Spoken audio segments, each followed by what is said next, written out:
Elevemos nuestro pensamiento a Dios, agradeciéndole por este día que hemos vivido, por la noche que disfrutaremos en su enseñanza y que nos permite a cada uno de nosotros reunirnos y que su luz divina nos ilumine nuestra mente y nuestro corazón y que podamos compartir este tema tan bonito, lleno de controversia, sí, pero con mucha luz, y en esa luz y amor de nuestro divino Maestro Jesús podamos compartir esta noche.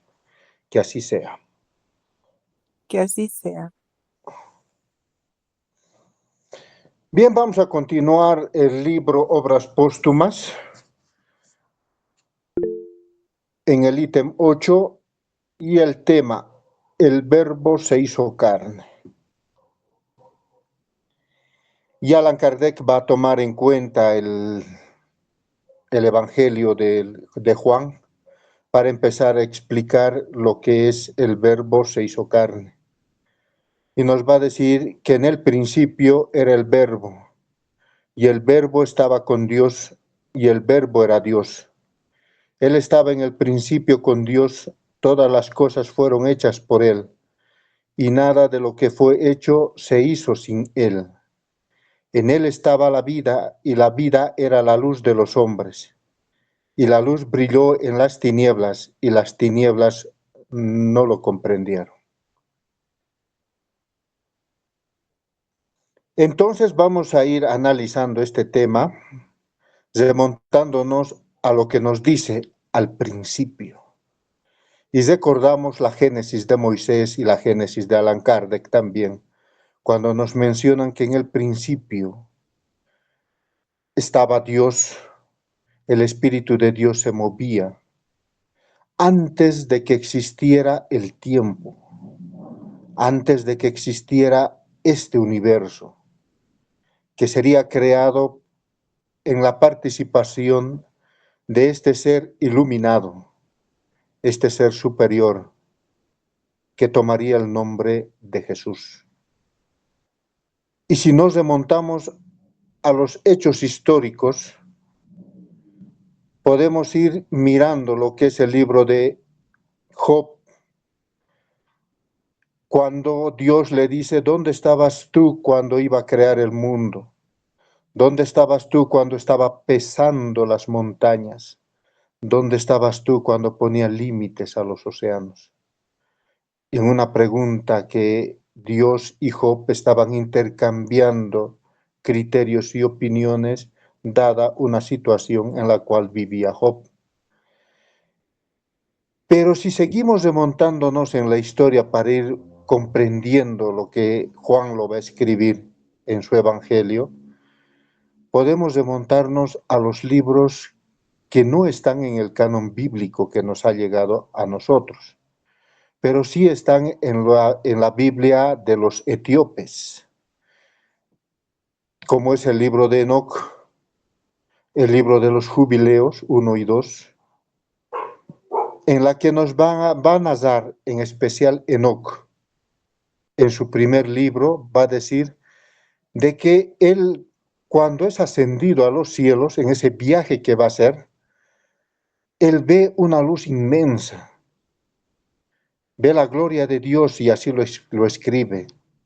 Pero al lado de la gloria de Dios ve a uno semejante a un hombre, que estaba antes de la formación del mundo, antes de que existiera el universo que nosotros conocemos, y a él ya lo servían, o sea, ya estaba rodeado a su alrededor de seres angelicales. Ya tenía un trono, como podríamos decirlo, un lugar celestial en la cual él ya gobernaba antes de que existiera este universo. Y nos los relata este libro de Enoc. Los jubileos también nos los van a relatar de que ellos vieron, o sea, narran la historia de este ser que existía antes de los tiempos.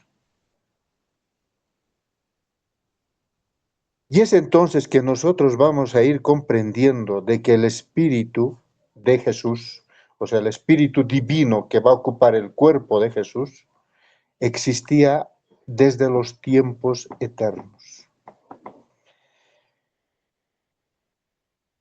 Y desde la Génesis de Moisés y todos los libros y profetas que se van a escribir, nos van a ir narrando lo que la Iglesia lo fue bozando y lo va a ir poniendo como reencarnación. Pero en sí lo que nos estaban hablando es cómo se procedía la encarnación de un espíritu en un cuerpo humano. Y es por eso que nosotros tenemos que remontarnos a la historia para ir comprendiendo de por qué Juan lo va a escribir, de que en el principio estaba él. Y que por él fueron hechas todas las cosas. Él participó de todo. Y por eso es que Moisés va a decir, hagamos al hombre a nuestra imagen y semejanza. Plural.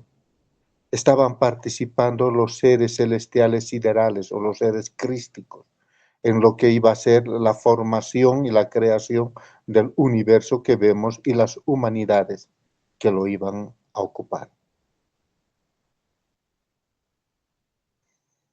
Pero también nos va a decir el apóstol Juan de que es la luz de la vida. Y la vida era luz también de los hombres. Y la luz nos va a decir Allan Kardec que es el espíritu, esa energía divina que lo llevamos todos en diferentes estados evolutivos. Pero hablando de este tema en específico, pues la luz es el espíritu puro, ese espíritu ya evolucionado, ese espíritu crístico que fue preparándose en los siglos para encarnar en la tierra. Y hay mucha historia y muchos libros que no están en el canon bíblico que nos ha llegado, pero están como libros apócrifos, en que nos van a narrar cómo se fue preparando en el tiempo la llegada del ser crístico a la tierra y que tomaría el nombre de Jesús. Y nos narran cómo, por ejemplo, Melquisedec en el Antiguo Testamento, un ser que sin genealogía, sin descendencia, estaba ahí. Y se le considera el Dios de Salem, el rey de Salem, el rey de paz. Y muchos en esa interpretación dicen, era una de las encarnaciones de Jesús antes de que tomara el cuerpo crístico. Es una confusión también. Pero nos están narrando estos hechos de cómo el plano divino nos fue explicando a cada uno de nosotros cómo se procedía la encarnación de un espíritu en un cuerpo humano. Y es Chico Javier en su psicografía a través de esa narración que va a ser André Luis en el libro Misioneros de la Luz, que nos va a narrar paso a paso cómo sucede ese hecho. Cómo los seres siderales, llamados los crísticos, participan de la formación de tu cuerpo que vas a tener en una existencia. Cómo lo forman, cómo lo crean, cómo lo diseñan. ¿Qué enfermedades va a sufrir qué órganos según las pruebas o expiaciones que debes pasar? ¿Cómo lo van colocando?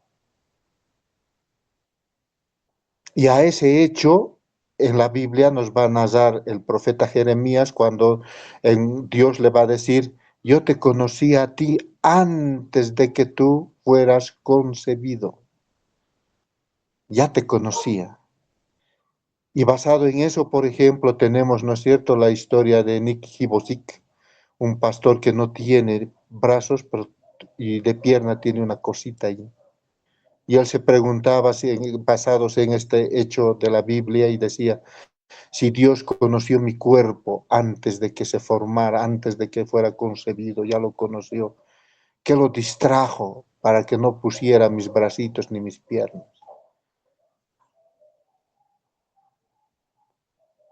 Pero si nosotros lo leemos, y mejor si lo estudiamos, lo que es el libro Misioneros de la Luz, comprendemos cómo es que por X motivos de pruebas y expiaciones que vamos a pasar, cada órgano, cada parte de nuestro cuerpo va a tener un significado, va a existir o no va a existir.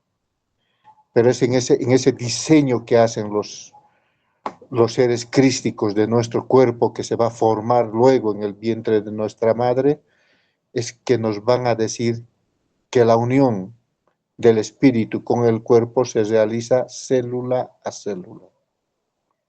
Por eso muchos teólogos dicen es más fácil morir que nacer.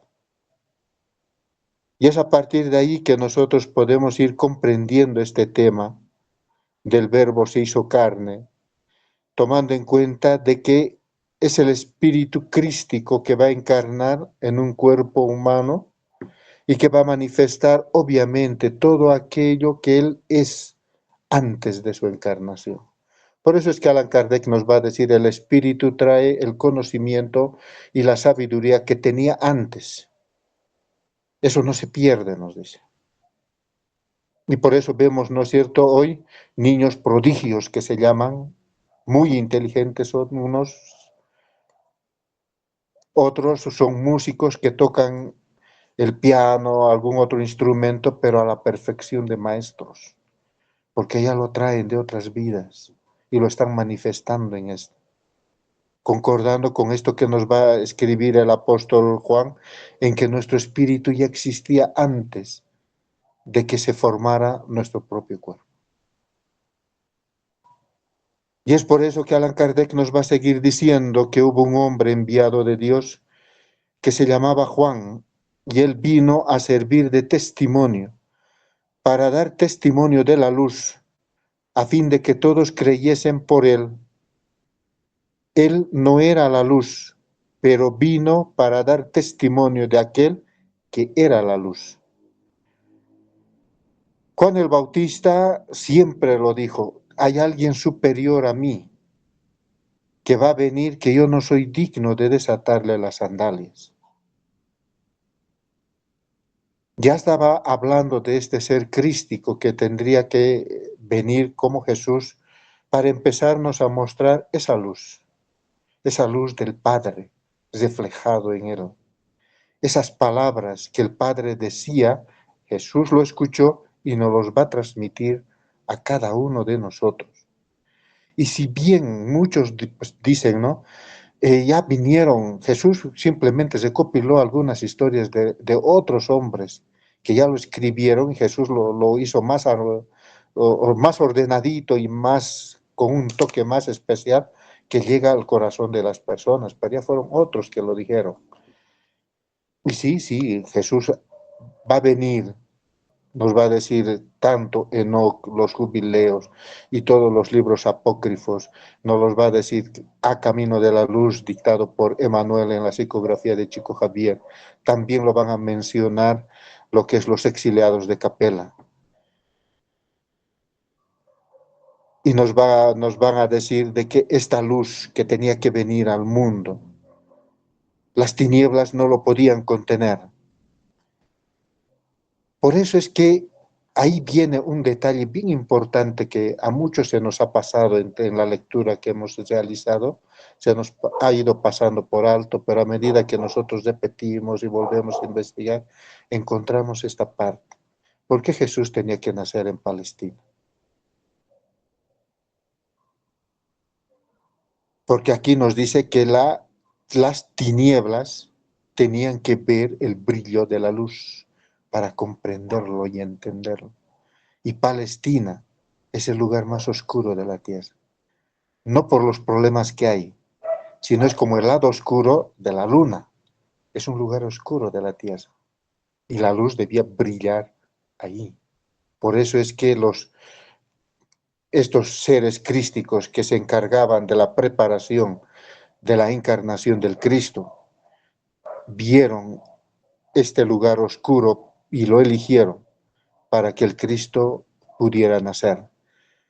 No por un pueblo elegido, sino por ese lugar geográfico de oscuridad que debería ver y comprender esa luz crística que estaba viniendo. ¿Y qué más nos narran? Hay algunos que dicen, Jesús no existió porque Nazaret no existía en ese tiempo. Ninguno de los historiadores, ni Claudio Josefo, ni ninguno de ellos va a escribir de una Nazaret, no hay. 4 siglos después de Sin se lo va a mencionar a Nazaret como un pueblo de más o menos 100 personas. Pero si nosotros analizamos y vemos la vida de los profetas, cómo eran los profetas, cuando un profeta nacía, era separado de las ciudades, era separado de las familias, prácticamente se criaban solitos, porque las perturbaciones del ambiente los hacían daño. Y entonces se comprende por qué no había una Nazaret en el tiempo de Jesús cuando nació, porque no había gente, estaba José, María y Jesús. Y obviamente cuando hay poca gente, ¿quién te toma en cuenta en los censos? Nadie. ¿No es verdad? Entonces, por el hecho de que Jesús era un profeta enviado por Dios, ese, como decimos, ¿no? El Mesías enviado por Dios, obviamente tenía que estar en un lugar apartado, lejos de esas vibraciones que se originan densas de las ciudades. Aquel que era la luz verdadera, que iluminaría a todos los hombres, viene a este mundo no solamente para hacernos conocer al Padre, sino viene al mundo a quedarse con nosotros. Es por eso que Allan Kardec nos va a decir, en efecto, el verbo es Dios porque es la palabra de Dios. Y Jesús lo asimiló, dado que recibió la palabra directamente de Dios, con la misión de revelarla a los hombres. Por eso es que Allan Kardec nos va a decir, Jesús era el medium perfecto de Dios. Él conversaba con el Padre, recibía las indicaciones del Padre, de ese plano divino superior, y lo transmitía en la pureza que él era. Porque Jesús no solamente vino a transmitir, sino vino a darnos la verdad, pero él vivía en la verdad. ¿Entienden? No solamente es que nosotros conozcamos la verdad, sino que debemos vivir esa verdad. Y eso es lo que nos está mencionando Kardec en esta parte de la narrativa de cómo Jesús llega hacia nuestras vidas, hacia la humanidad, sea 2000 años atrás o 21 siglos atrás, como otros dicen, el tiempo no es importante. El hecho es de que si bien fueron hombres y mujeres anteriores a él muy iluminados, también, ellos dejaron su misión, como podemos decir, Melquisedec en la Biblia, los profetas dejaron lo que tenían que decirnos y se fueron. No se quedaron con nosotros. La diferencia con Jesús está allí.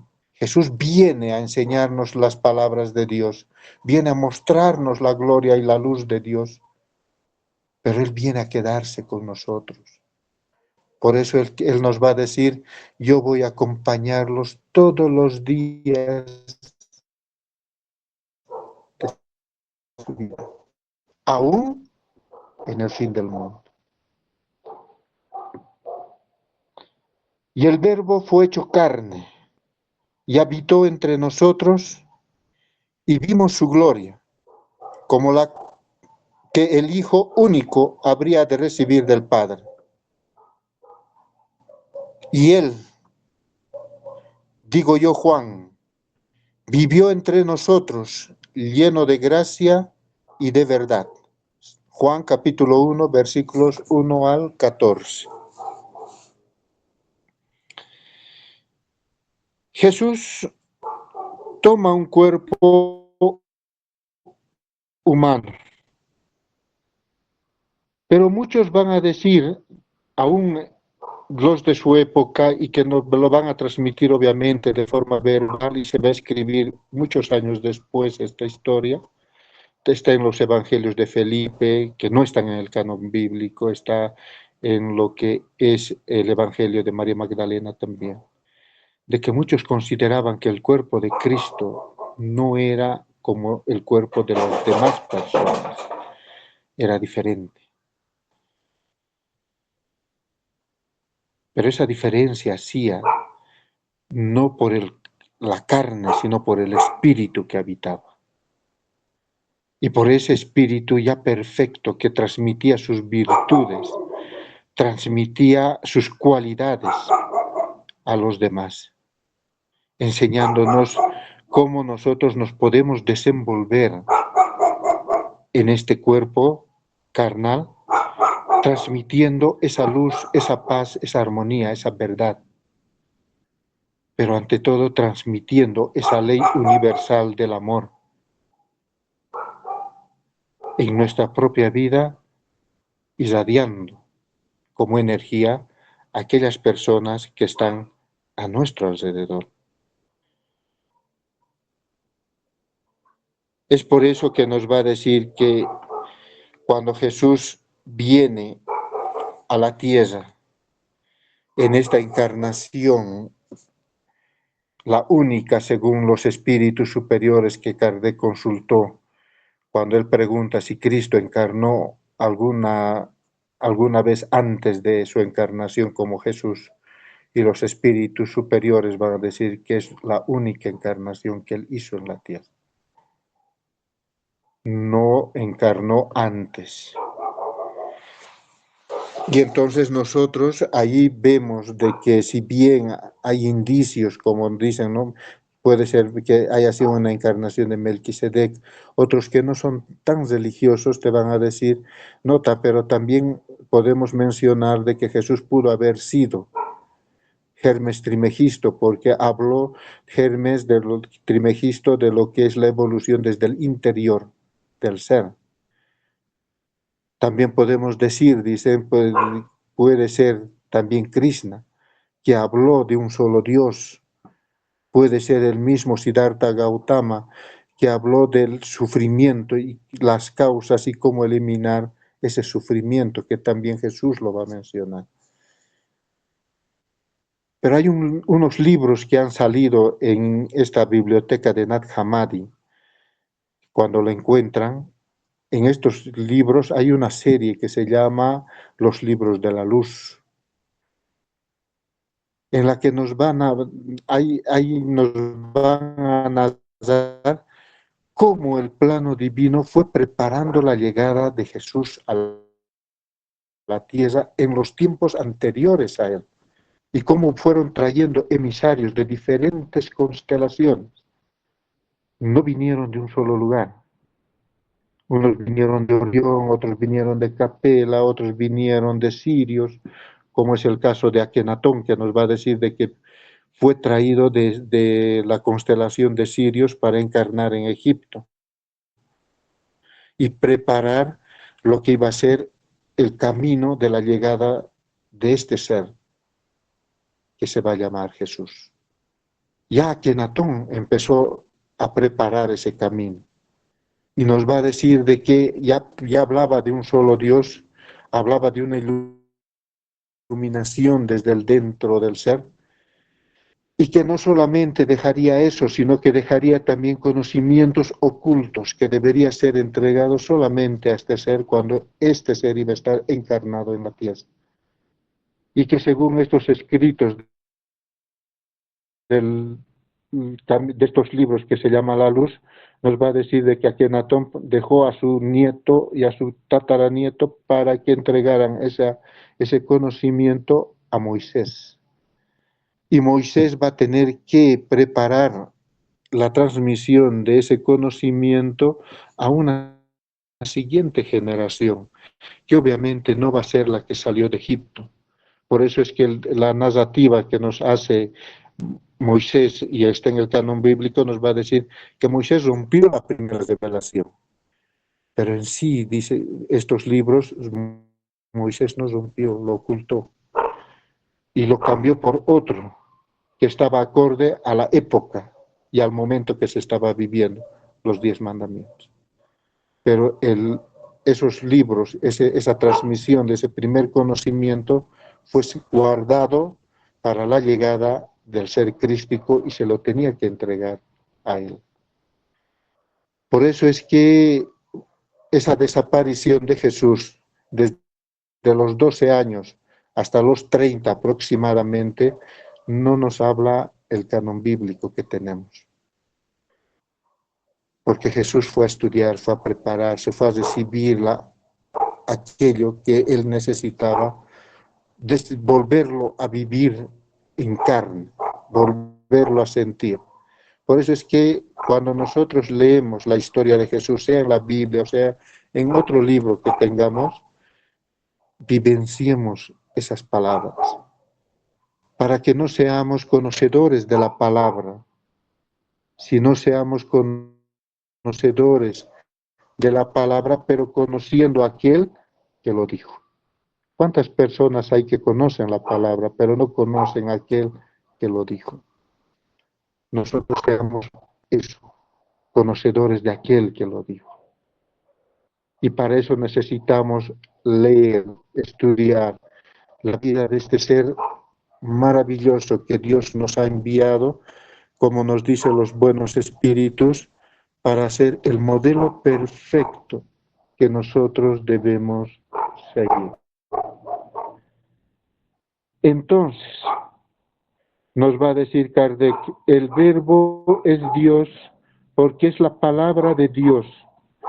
Y Jesús lo asimiló, dado que recibió la palabra directamente de Dios, con la misión de revelarla a los hombres.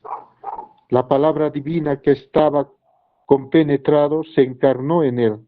Él trajo consigo al nacer, y por eso Juan con razón pudo decir, el verbo se hizo carne y habitó entre nosotros.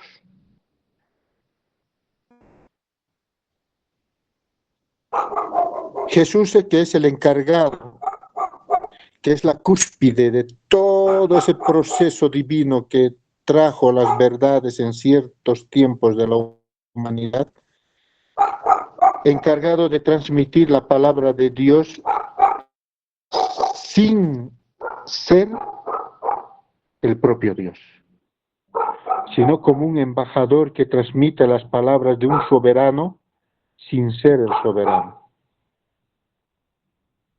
Es por eso que nos va a decir de que la boca de su enviado, aquel que fue enviado por Dios, no quita nada de autoridad a sus palabras, porque lo transmitió y lo transmite aún hoy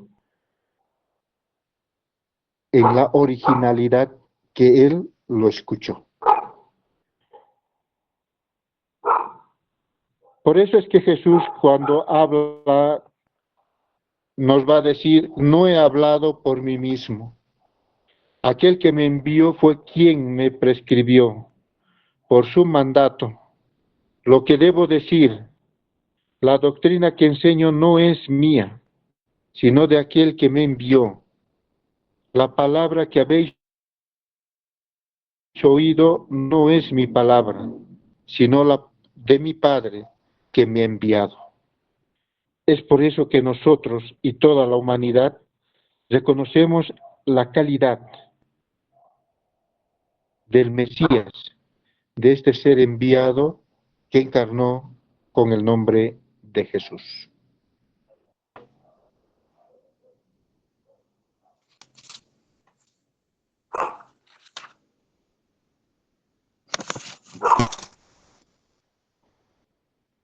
Todos nosotros, en un momento dado de nuestras vidas, claro que podemos, como nos dice Kardec, que vimos su gloria, porque sentimos esa energía que nos envuelve cuando nosotros entramos en comunión, sea por sufrimiento, por gratitud, para pedir o para agradecer. Sentimos su gloria, sentimos su presencia. Y es entonces que nosotros podemos decir, al igual que el evangelista Juan, vimos su gloria tal como el Hijo único, que debía recibirlo del Padre, visto que aquel que recibe no puede ser igual al que da, y aquel que da la gloria no puede ser igual al que la recibe. Cada uno de nosotros en nuestro estado evolutivo podemos dar nuestro testimonio de cómo hemos sentido la presencia divina de nuestro divino Maestro Jesús junto a nosotros. Y aunque muchas personas nos van a decir alucinas o no sé, te estás perdiendo en cosas que no son reales, lo cierto es que esa experiencia sí la tenemos cada uno, sí la hemos vivido. ¿Cuántos de nosotros hemos hecho una oración y hemos recibido su respuesta conforme a lo que hemos pedido? Así no lo hayamos merecido. Porque el Cristo, aquel que vino a la tierra, siempre nos dijo que Él iba a estar con nosotros. Y ese estar con nosotros es no solamente que nos va a acompañar, sino que nos va a ayudar. Por eso es que nos van a decir Jesús no solamente fue un hombre, también fue un sacerdote que oficia delante del Padre para beneficio de cada uno de nosotros. Y en ese amor que Él tiene por esta humanidad, porque Él nos va a señalar ese camino a través de su propio ejemplo, es que nosotros podemos decir que sí tuvimos ese contacto con este ser, que sí vimos respondidas nuestras oraciones, nuestras súplicas, que sí sentimos ese abrazo eterno de este ser que vino como redentor a la humanidad. Y en ese abrazo pudimos sentir esa luz que disipa nuestros temores, que disipa nuestros miedos, para que nosotros podamos caminar en la seguridad, en la armonía y sobre todo generando paz en nuestro corazón, para que esa paz que es sobre todas las cosas podamos también transmitirlo a nuestros semejantes. Jesús caracteriza esta posición en medio de cada uno de nosotros y aún en nuestro corazón. Por eso es que cada uno de nosotros puede dar ese testimonio de que vimos su gloria, de que sentimos a este Hijo que nos vino a revelar a ese Padre amoroso. Y que no solamente nos reveló a ese Padre amoroso, sino que nos dice de que cada uno de nosotros podemos caminar al igual que Él lo hizo con Dios. El Mesías divino que vino trayendo esta verdad absoluta,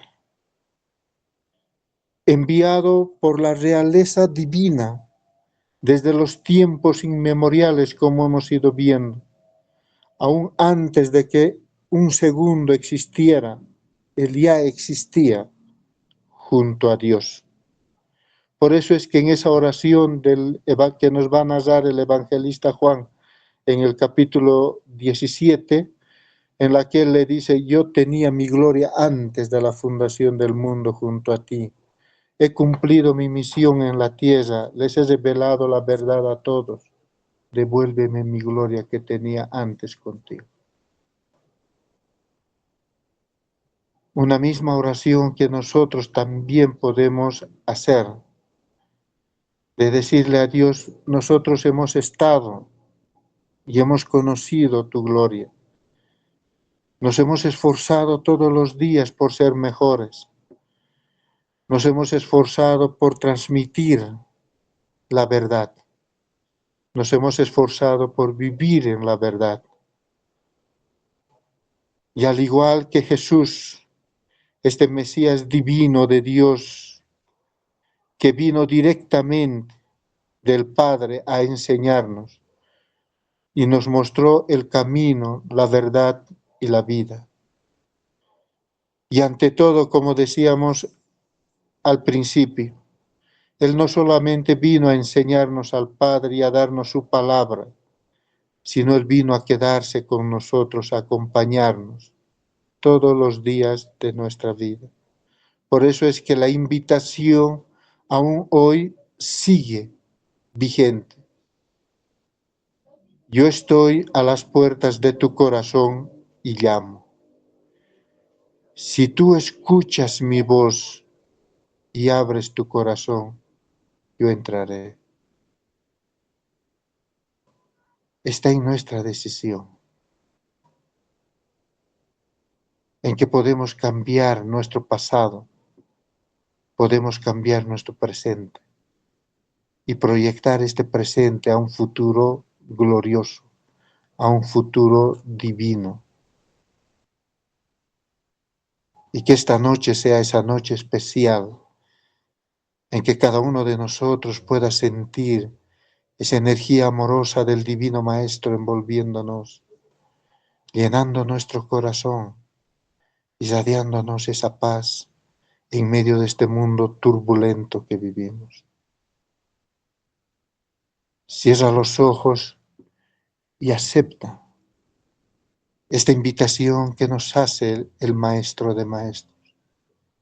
Y abre tu corazón y recíbelo con amor, pero que no sea un recibimiento de boca ni de pensamiento, sino sea un recibimiento con sentimiento, sabiendo que desde hoy ya no eres tú quien vive, es el Cristo que vive en ti.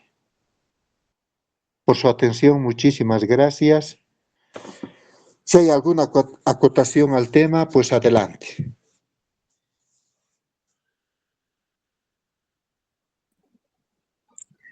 Una pregunta, Juan. Tú dijiste que Palestina es lo más oscuro que había en el mundo, digamos, y ¿te referías solamente al plano astronómico? O sea, que el sol no le da alguna cosa así. Sí, Eso, y Palestina, en este momento, ¿qué lugar sería? ¿Gaza?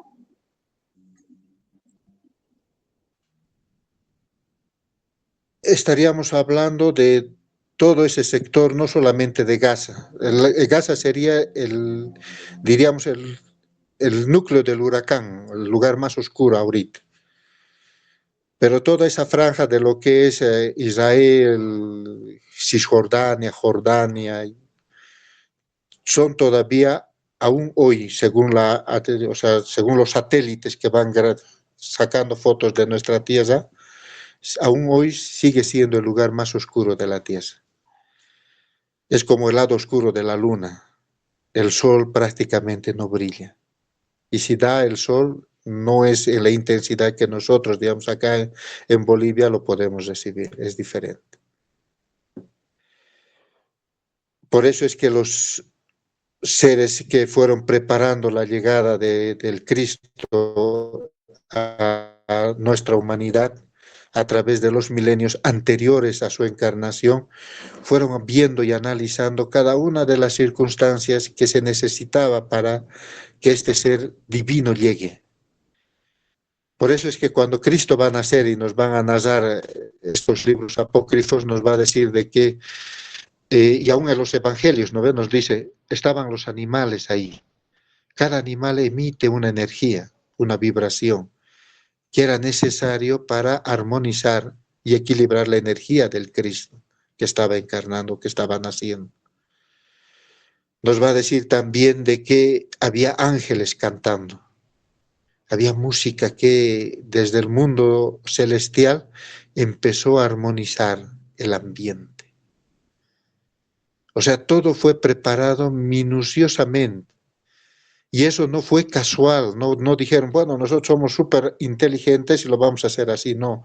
A través de los siglos y las encarnaciones de estos otros seres que no eran iguales al Cristo, jerárquicamente eran un poquito menos que el Cristo que iba a encarnar, pero eran seres muy iluminados también. En esas prácticas, como podríamos decirle, que hicieron de traerlos a estos seres a la encarnación, se fueron dando cuenta qué factores faltaban, qué factores iban a afectar negativamente o positivamente a la llegada del ser crístico que estaba encarnando. Y entre ellos se dan cuenta por eso de que el Cristo no podía nacer en ninguna otra parte del mundo, porque Él era luz. Y tenía que tener esa oscuridad, o sea, tenía que esperarlo la oscuridad para que esta luz se manifieste y sea a través de la luz del Cristo que se ha revelado no solamente el lugar más oscuro de nuestro planeta, sino el lugar más oscuro de nuestros corazones. Por eso es que Juan nos va a decir, las tinieblas no contuvieron la luz, y la luz está en la vida de cada uno de nosotros. Eso hizo la diferencia entre lo que fue la encarnación de los otros seres, digamos, Buda, Krishna, Melquisedec, Moisés y todos los otros seres que vinieron muy adelantados a la época. Ellos vinieron, dejaron su mensaje y se fueron. El Cristo vino a quedarse con nosotros. Esa es la diferencia. Por eso es Él la perla de todo ese plano divino que se preparó para que la luz verdadera llegara hasta nuestra humanidad.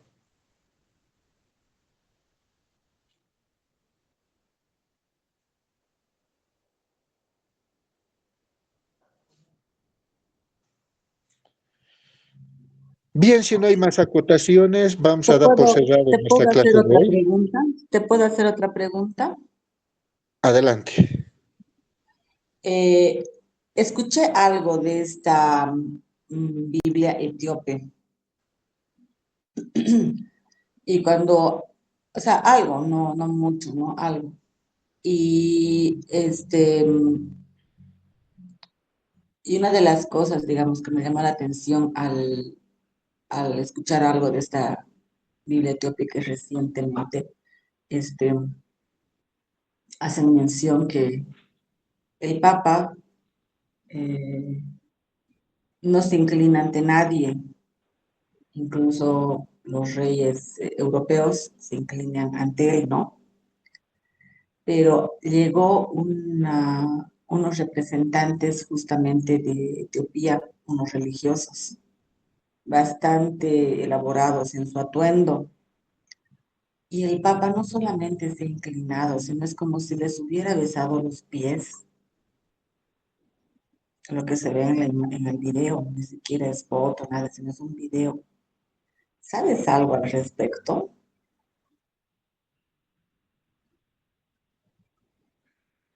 En esas transformaciones que va a haber, tanto lo que son las profecías, de lo que va a ser la Iglesia Católica, porque muchas de las profecías hablan de nuestra Iglesia Católica. Todos hemos venido de ahí, todos formamos parte de ahí, queramos o no queramos, somos católicos de raíz, no solo de esta vida, sino de vidas pasadas, hemos estado ahí, ¿sí? En esas profecías que están escritas tanto desde el Antiguo Testamento hasta el Nuevo Testamento, nos dicen de que va a haber una transformación en la Iglesia Católica. Y esa transformación y renovación que tiene que haber es donde se va a aceptar los errores que se ha cometido a través de los siglos. Y se va a reconocer la verdad que fue ocultada a la humanidad, a todos. Y en esa verdad es que todos estamos concordando, todos, de que si bien hay esta Biblia, la Etiopía, en que son más libros que los demás, y narraciones que no están en el canon bíblico, Como el libro de Enoch, eso yo siempre me preguntaba y pregunté a muchos estudiosos también de la Biblia, ¿por qué Enoch no estaba en la Biblia? Si habla tan lindo, cosas tan maravillosas que nos revela del trono de Dios, de Jesús, cómo él vio, cómo él viajó, cómo se interactuó. Y la misma Biblia nos dice que no caminó con Dios, estaba con Dios y no conoció la muerte porque Dios se lo llevó. Pero ¿por qué su escrito no está en la Biblia, que nos llegó a nosotros? Y nadie me supo decir. Así que tuve que sacar mis conclusiones a mi criterio, ¿no? Entonces la verdad se va manifestando no solamente en nosotros, sino también en nuestros líderes, tal cual tiene que ser. Ellos para darnos esa luz como representantes que son y transmitir al pueblo y llevar al pueblo hacia la verdad, es que este camino ha empezado, esta renovación ha empezado. Y por eso es que el Papa, al ver a estos sacerdotes etíopes, sabiendo que no se contaminaron con la doctrina de Constantino, se mantuvieron firmes y fieles a una verdad que nació en los tiempos de Salomón.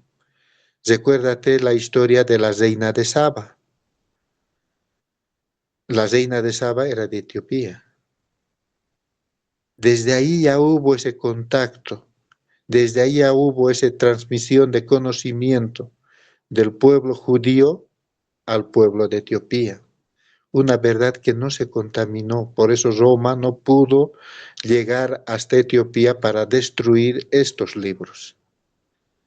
Y el Papa actual reconoce que hay una verdad y que nuestra verdad que nos ha llegado a toda la humanidad era una verdad a medias, faltaba.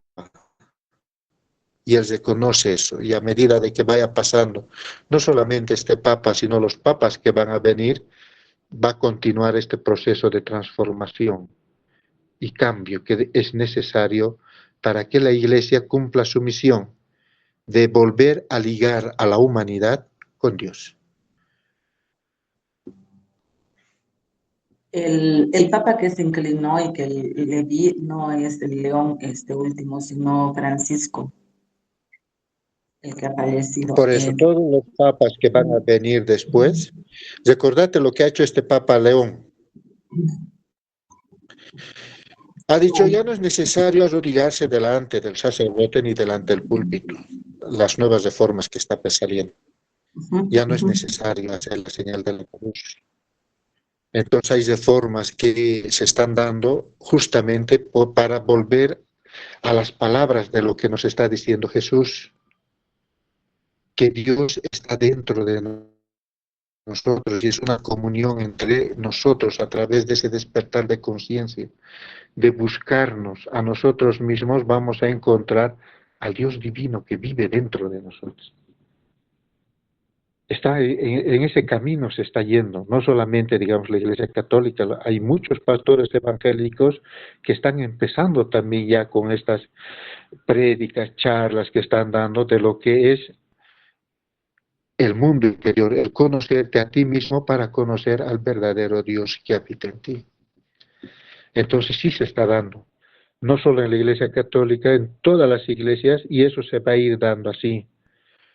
Y no solamente para que se cumpla lo que Kardec nos dijo a través de los espíritus superiores, que la doctrina espírita es el futuro de las religiones, pero no como una nueva religión que se va a imponer, sino por la verdad que se presenta.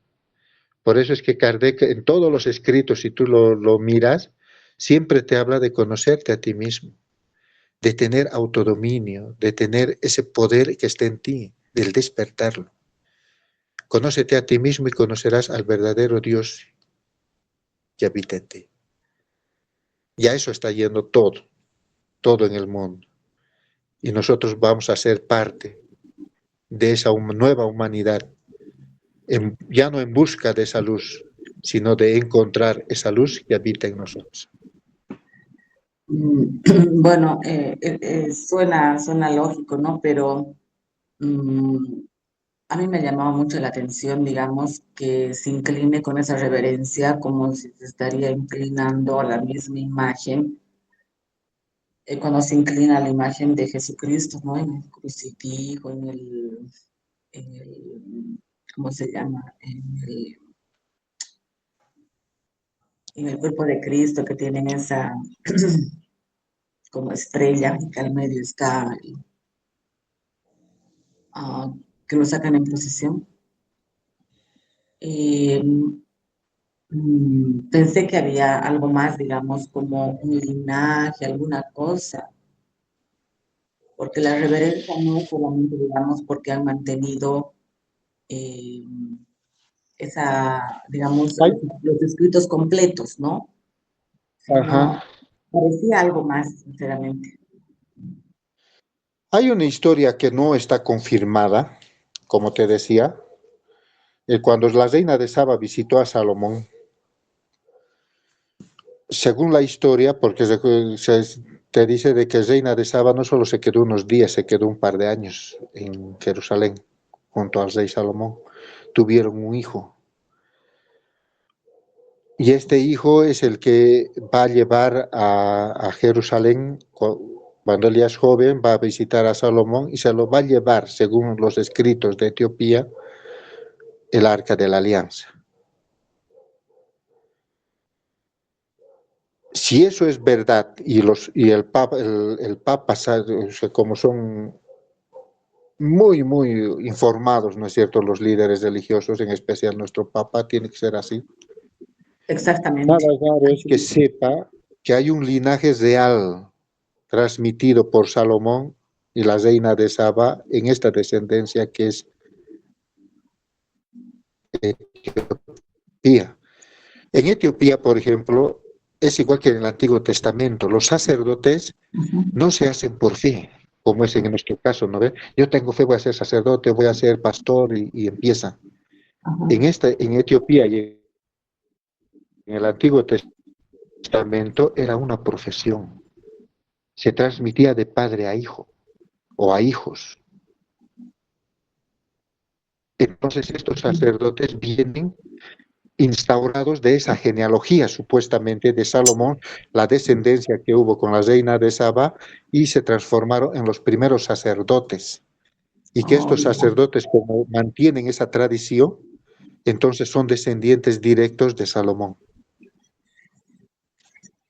ujú.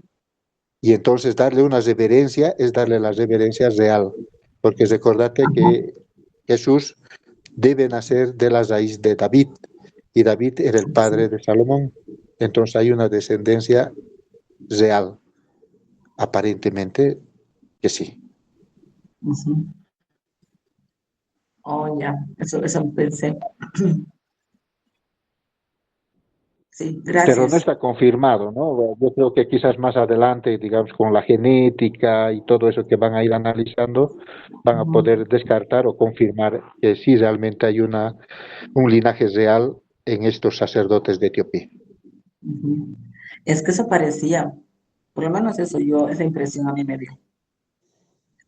Sí, era como saludar a alguien superior a ti. Tienes razón en eso. Muy superior y especialmente espiritualmente, ¿no? Sí.